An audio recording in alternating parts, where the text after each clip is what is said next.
Fala pessoal, belezinha? Jocondo Psiquiatra na área, seguindo aí a linha do TDAH, essa lista, essa sequência de vídeo.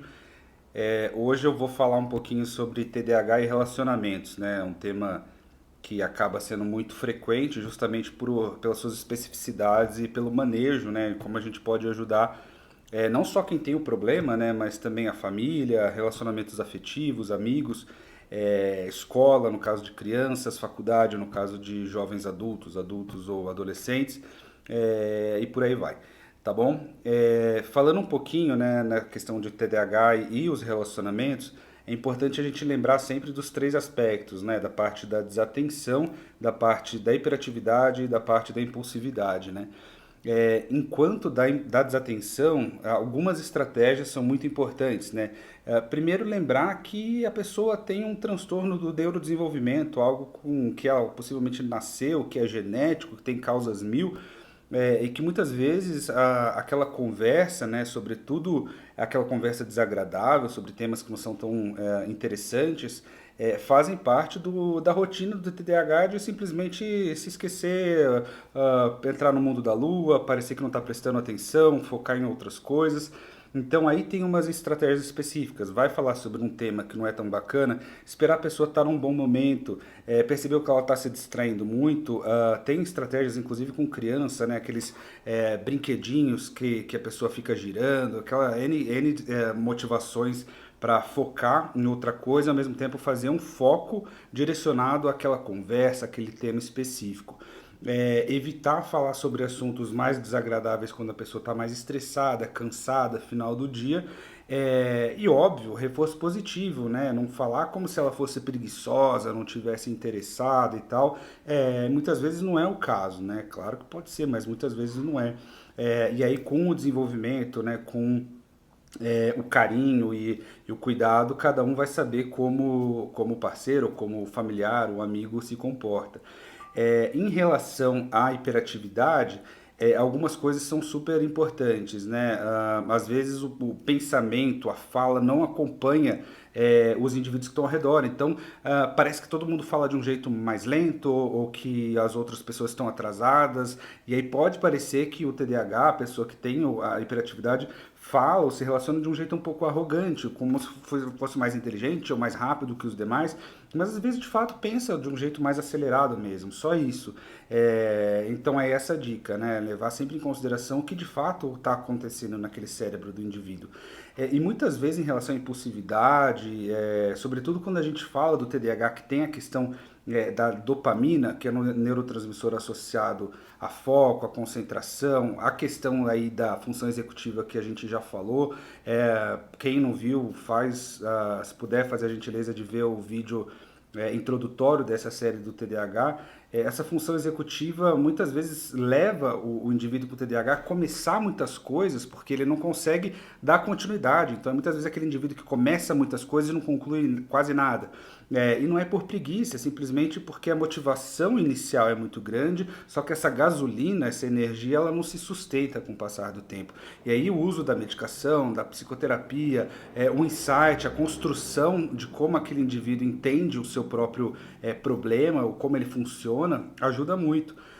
Outras estratégias que aí vai de um ponto de vista mais prático da coisa lembrar que algumas atividades corriqueiras podem ser absolutamente sofríveis para quem tem o TDAH. Por exemplo, fazer a limpeza, né, levar as roupas sujas para lavar, limpar basicamente a pia, né, lavar a louça. Essas atividades podem ser um sofrimento para começar e parece, nossa, é tão simples, eu não consigo, e às vezes não consegue mesmo. E algumas estratégias são importantes, do tipo, olha, lava um copo de cada vez, ou acabou de usar, já lava, sabe? Evita acumular, porque gera uma frustração, você olha para aquela pia suja. Então, assim, isso é muito importante. Outra coisa que eu ouço demais nossa, parece que sempre perde as coisas, perde a chave, a carteira, o celular. Então eu sempre falo, coisas importantes, carteira, chave do carro, chave da casa, mochila, documentos importantes, tudo que for central na sua rotina e for essencial, aquele livro que você está lendo, deixa o mais acessível, óbvio e consistente. Então, todo dia eu deixo aquele meu livro que eu tô lendo antes de dormir, na mesma posição, na cabeceira da cama e tal.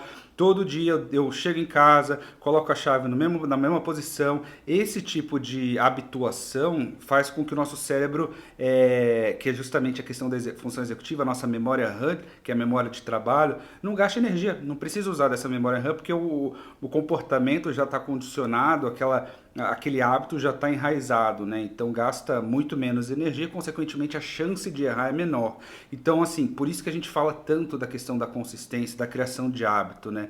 Para o TDAH começar as coisas muitas vezes é muito difícil, muitas vezes é fácil, porém mantê-las é difícil e vai depender do indivíduo. Então você conseguir fazer uma série de atividades que são monótonas e repetitivas, por exemplo, musculação, vai te ajudar demais com que você crie esse looping de hábito e as outras fiquem mais fáceis. E por último, entender que muitas vezes o paciente com TDAH ele tende a ser mais reativo, mais emotivo, tende a ter o que a gente chama de regulação.